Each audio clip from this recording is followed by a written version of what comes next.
Alrighty, so we're going to go ahead and go through these notes. So our topic is perimeter and area in the coordinate plane, so we're going to review kind of how to find perimeter and area first and some other things about that. But I'm going to try to run this more or less like I would if we were doing it in class. The more stuff you try on your own before you see me do it, the better you're going to be. So I will have times where I may suggest that you pause the video, but feel free to pause it at any time if you want to just give something a shot before you see me do it. And then we're going to go from there. Alright, so as a reminder, perimeter of a shape is the total length around the outside or the border of the shape. So to find the perimeter of a shape, so perimeter would be total distance on the outside.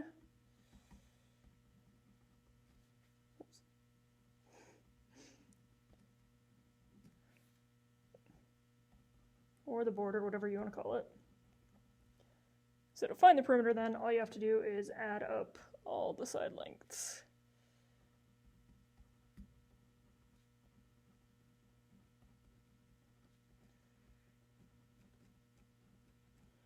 So you just find the total of those.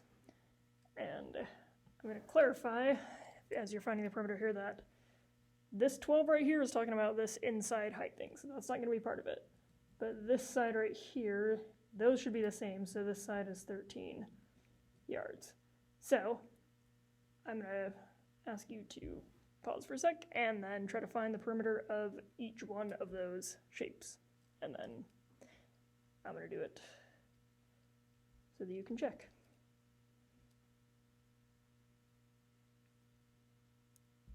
Alright, so hopefully you tried to find it yourself first. But here we go. So the perimeter of this one, this is a square, so each of those sides is going to be 5. So perimeter of this is going to be 5 plus 5 plus 5 plus 5, which should end up being 20 centimeters. And we've got units, so we should run our units. And then perimeter of this one, and just add up all the side lengths. So 4 plus 3 plus 5 is going to end up giving us a total perimeter of 12 meters. Then this rectangle here, that's 3 feet. This side should then also be 3 feet. This one's also 10 feet. So 3 plus 3 plus 10 plus 10 would give us a perimeter of 26 feet. So then onto this last triangle. So each of these pieces here is 5 yards, which means total along that should be 10 yards. So you have 10 plus 13 plus 13 means that the perimeter of that shape is going to be 36 yards. So to find the perimeter, all you have to do is add up all of the side lengths, and that's about it. So then, let's review how you would find area of a shape. So area of a rectangle is just length times width, or one dimension times the other. Doesn't really matter which one you call length and which one you call width, but it's just one times the other. Then area of a triangle is going to be 1/2 of the base times the height. Or you can think of it as base times height and then divided by 2. Same thing. So something worth mentioning here is that the base and the height are always going to be perpendicular to each other. So it may be that you've got like a right triangle, in which case one of these is the base, one of these is the height. Doesn't really matter which one, which way you think about it.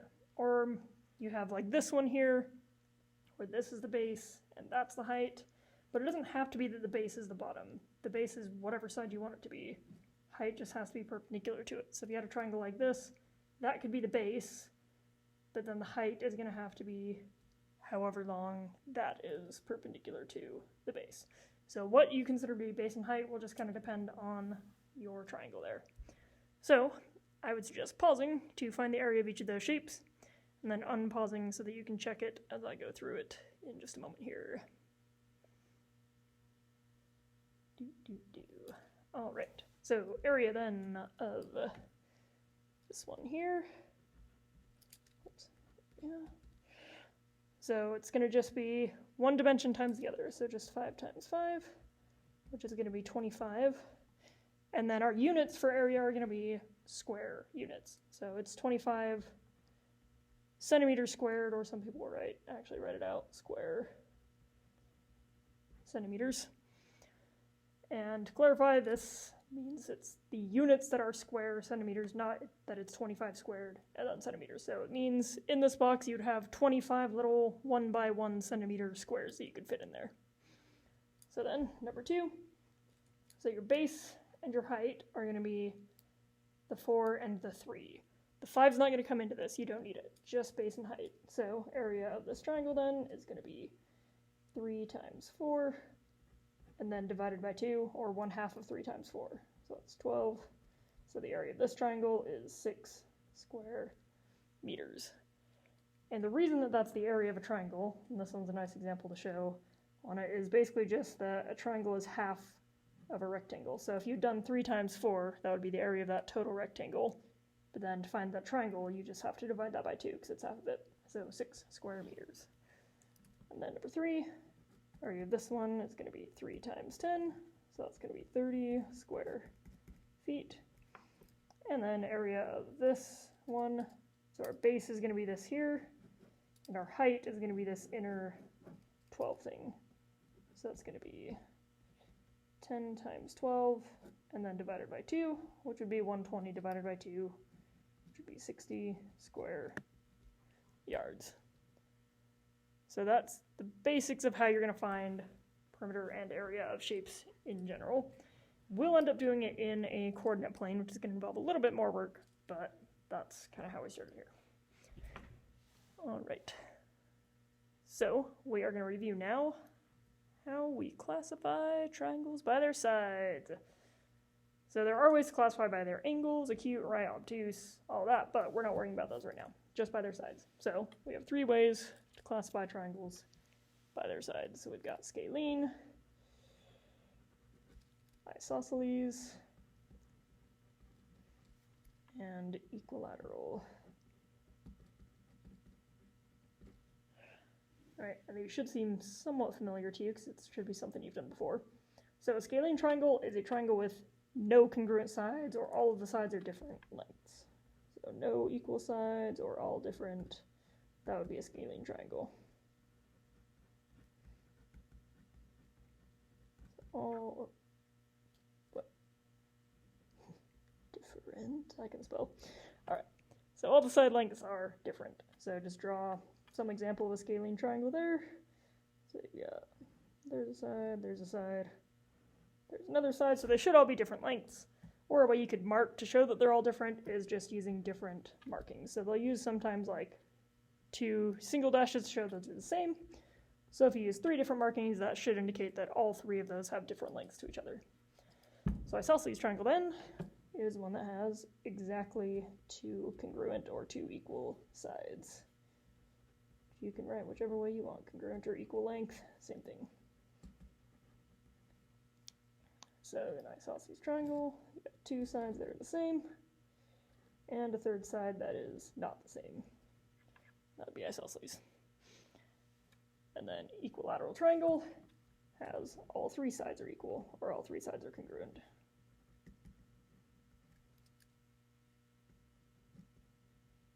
So if you draw an equilateral triangle, it should be all 3 sides are the same length, and you can mark it with those little dash marks there. All right.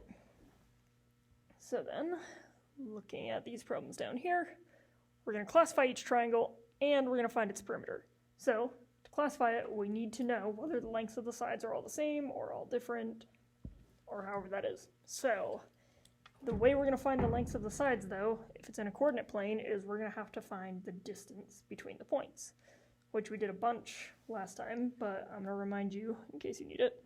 So the distance formula is square root of, parentheses, x2 minus x1 squared plus y2 minus y1 squared. So the distance between 2 points, it's definitely going to be square root something squared plus something squared. And what goes in here is difference of the x values, or how far you have to travel horizontally. And this would be difference of the y values, or how far you have to go vertically from point to point. So we're going to look at it kind of a few different, we'll do it both ways as we're looking at this on the graph. So point A here, probably good to know, that's a 4, -1. Point B is 5, 6. And then point C here, that is 1, 3. So we're going to need to find the length of all of those sides, so we're going to have to use the distance formula 3 times in order to do this. So, just going to need to find, so we're going to divide the length of AB, and of AC, and of BC. So, if it were me, I know distance formula is always going to be square root of something squared plus something else squared. So you can start with just your basic outline if you're not sure what to put in there. So then we're going to find distance. So for A, B, in here you can either subtract the x values of the points, and it doesn't matter which way you go, 5 minus 4 or 4 minus 5, but that's going to be 1. Other way you can do it is count. Going that way, that's 1.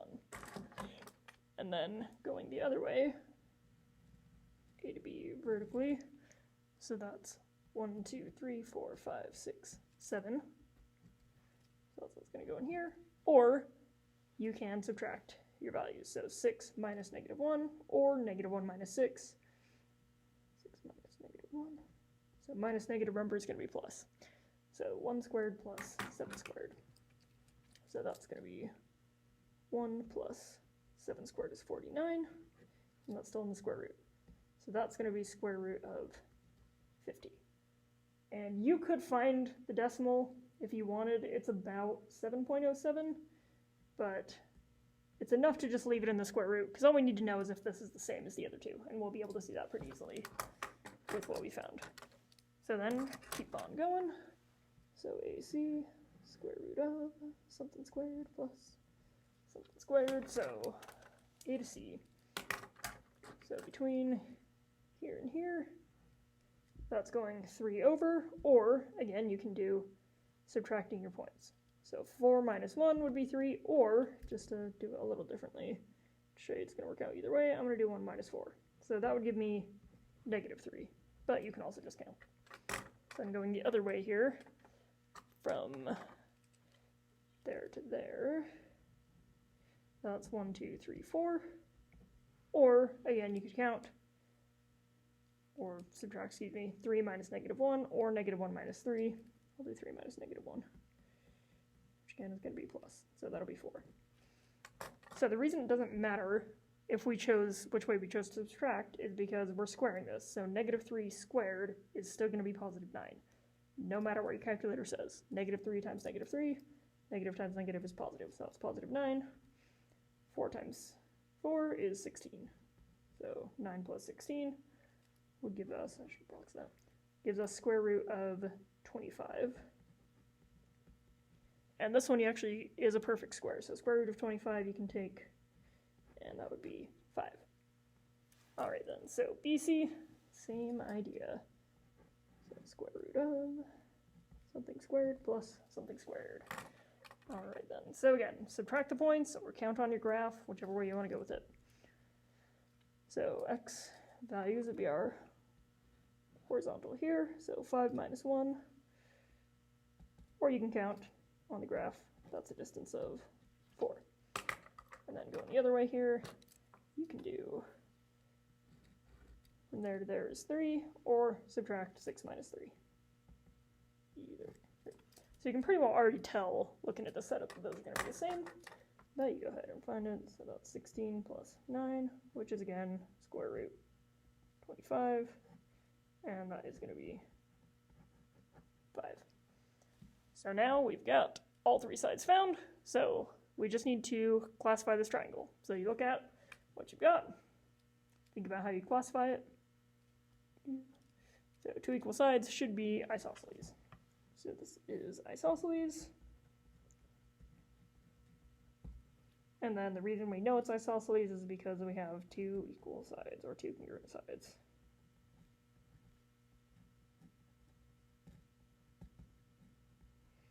Right, so we need to justify our answer, and we need to have the work to back it up to prove that it's isosceles. So don't just look at the graph and go, that looks scalene, and call it good. You gotta actually do the work and verify for sure. The last thing it's asked us to do here then is to find the perimeter.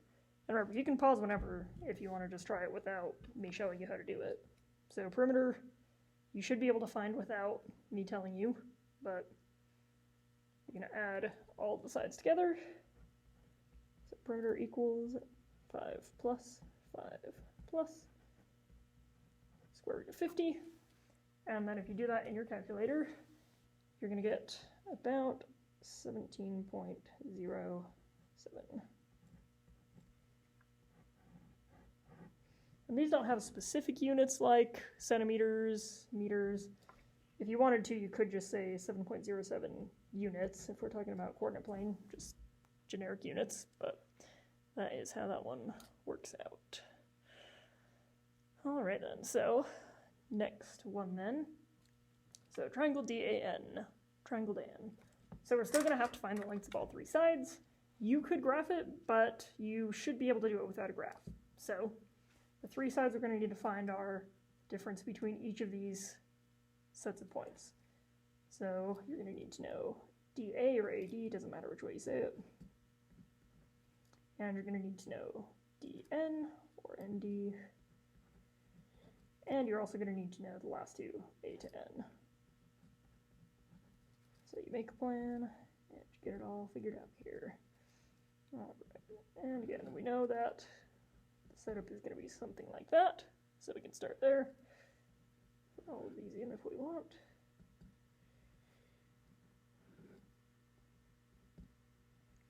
All right. So then looking at the difference in these points. So from D to A,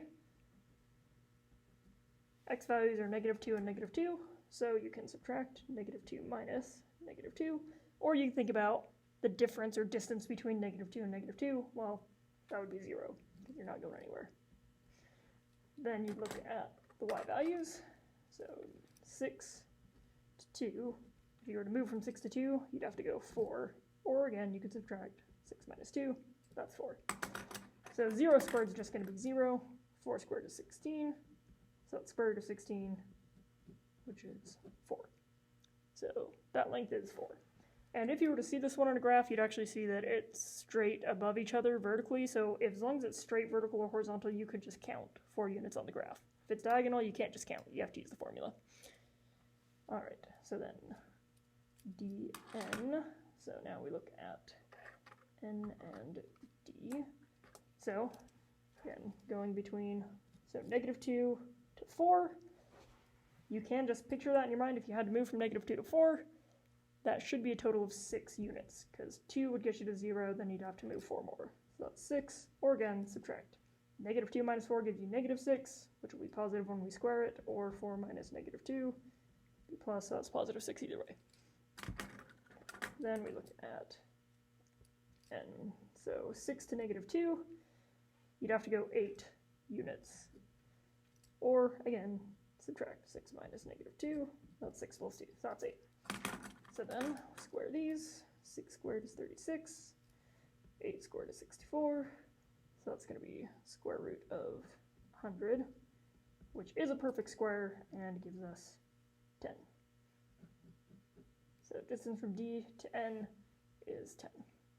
Then we look at our last side from A to N. So A to N, we're going -2 to 4, so subtract or count, and 4 minus -2 ends up being 6. And then you can count again y values. So -2 to +2 is going to be a distance of 4. Or, again, subtract. And you could do 2 minus -2, -2 minus 2, doesn't really matter. So that's 4. So we square these and add them together. 6 squared would be 36. 4 squared would be 16. So the square root of that would be square root of 52. And you can just leave it like that. You could get it around a decimal. It's like 7.21 about. But you don't need to. You can just leave it that way until you get your final answer. If I were you, I would not round until you get the final answer. That's just general good practices. But, alright, here we go. So, now we need to find the perimeter. So you could pause, find the perimeter, but I'm going to check it now. So then, oh, we forgot to classify this. So, classify this. So you can classify it yourself and then check. But if I look at the side lengths, these are all 3 different side lengths. So this would be scalene. And we should justify or explain. So it has no congruent sides, or all sides are different.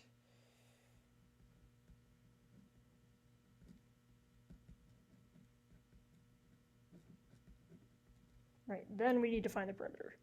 So find the perimeter, add up all of our sides here. So it's going to be 4 plus 10 plus square root of 52. And when you add those all together, you should end up getting something around 21.21 units. If it's on the coordinate plane though, it's fine if you don't write units. If it were ones like we had up there that did have actual units, you should definitely write the units for the answer. But if it's just a coordinate plane, if you leave the number, I'm going to be okay with that. All right then, so there's the front here. So we are going to go on to the back.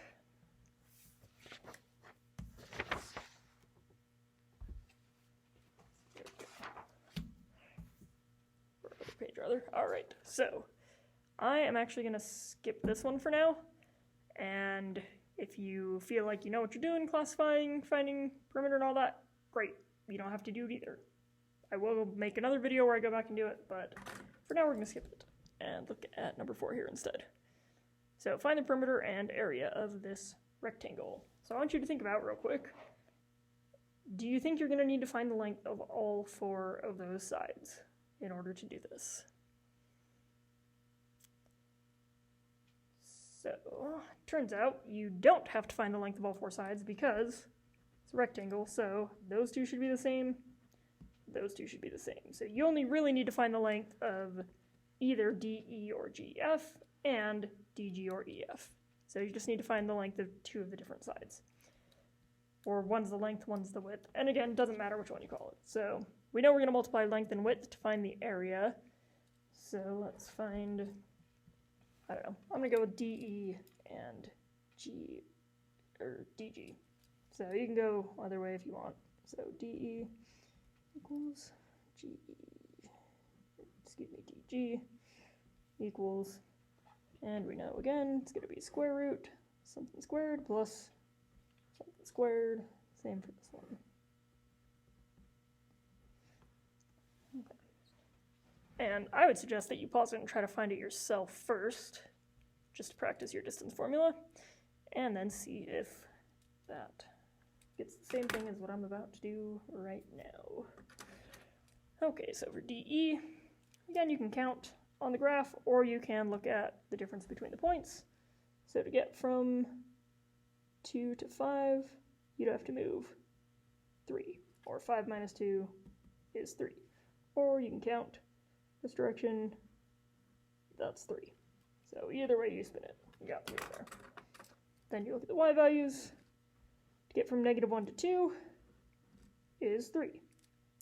Or again, subtract -1 minus 2, or 2 minus 1, -1.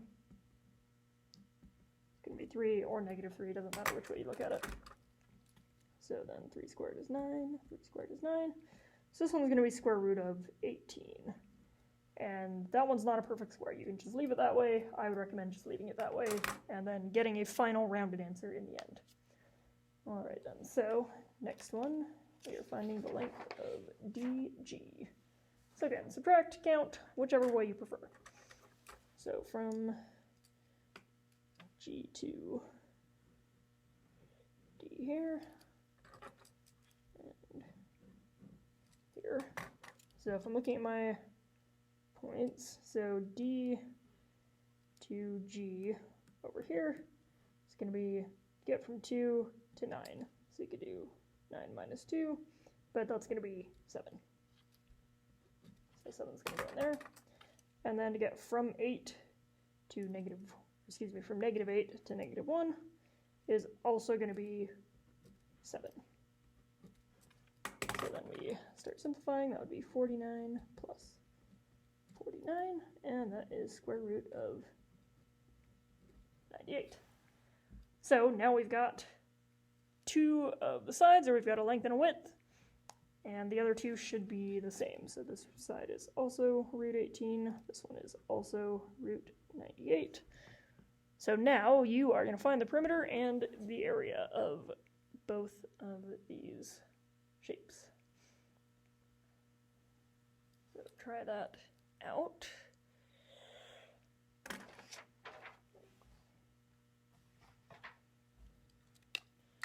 Okay then, so for the perimeter, there's a couple different ways you can think about this. So for perimeter,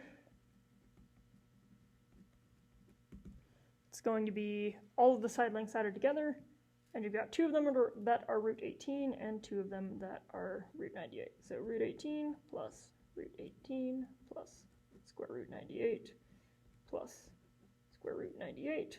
Or you could think of it as you have two of those, so that's 2 times square root 18 plus 2 times square root 98.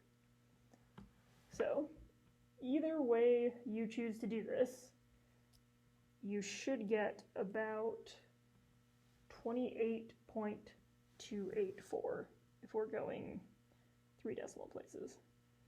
So about 28.284 is the perimeter there.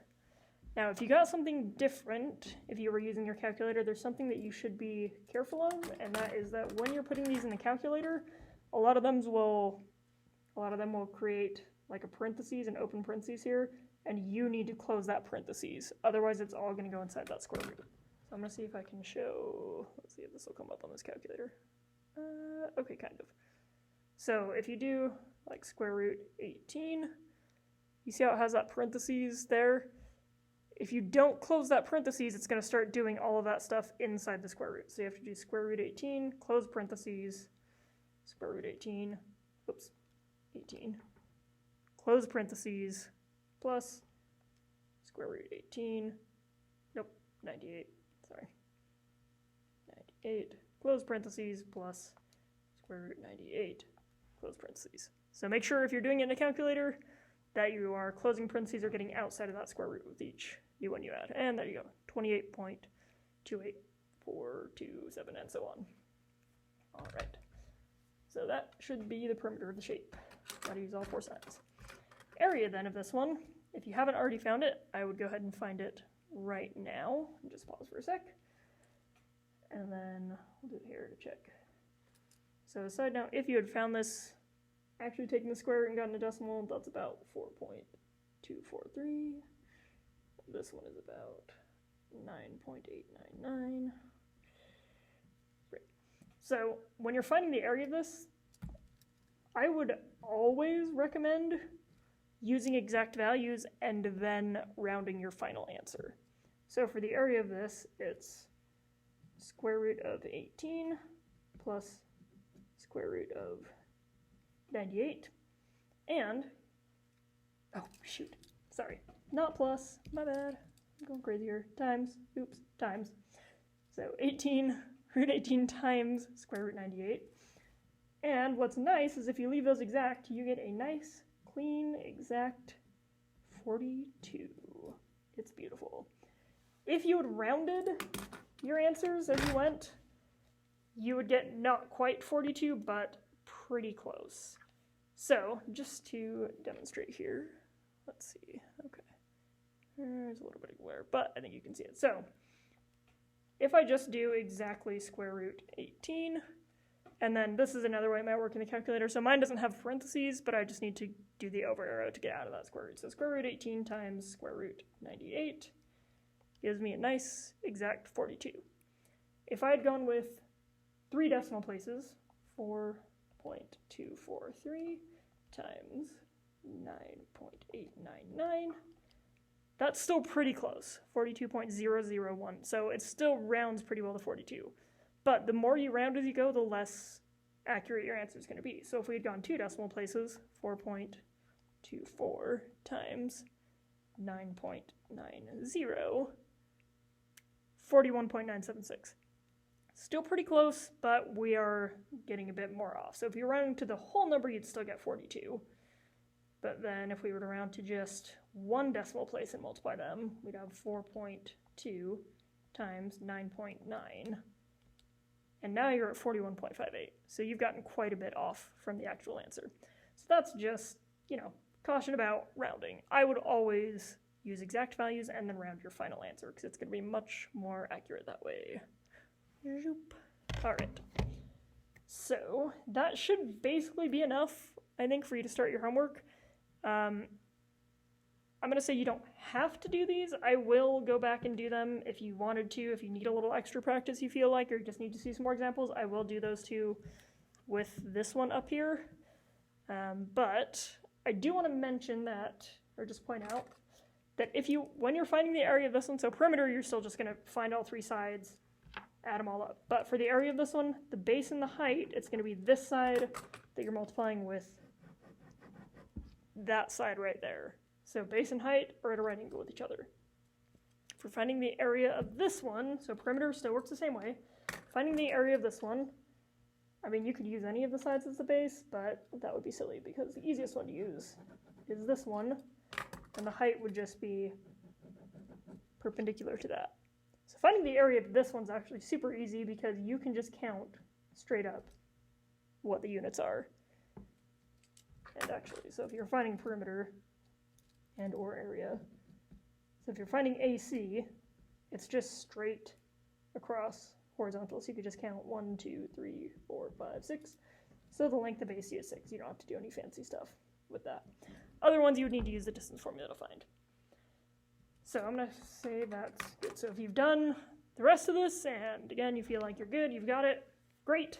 That's all you have to do. Start the homework. If you want to or need a little bit more practice, then definitely try the other problems or look at my other video of me doing the other problems and see if you get them correct. Thank you and goodbye.